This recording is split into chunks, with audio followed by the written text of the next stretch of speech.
गडचिरोली जिल्ह्यातील पेडगाव पोलीस ठाण्याच्या हद्दीत येणाऱ्या बोरी नक्षल प्रभावित भागात गोवंश तस्करी विरोधात मोठी कारवाई करण्यात आली।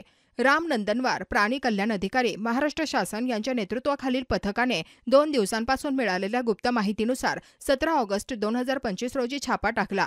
या कारवाईत तस्करांच्या तावडीतून तब्बल 46 गोवंशांना कत्तलखान्यात जाण्यापासून वाचवण्यात यश आले।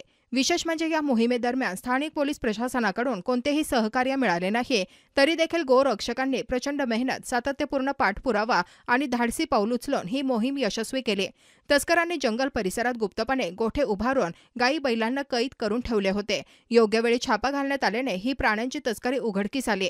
राम नंदनवार यांनी सांगितले की गोवंश तस्कराविरोधातील ही लढाई अजूनही सुरू राहील। आम्ही प्राण्यांना वाचवण्यासाठी आणि त्यांच्या संरक्षणासाठी कटिबद्ध आहोत। स्थानिक नागरिकांनी देखील अशा प्रकारच्या प्रकरणांची माहिती दिल्यास अधिक मोठ्या प्रमाणावर कारवाई करता येईल।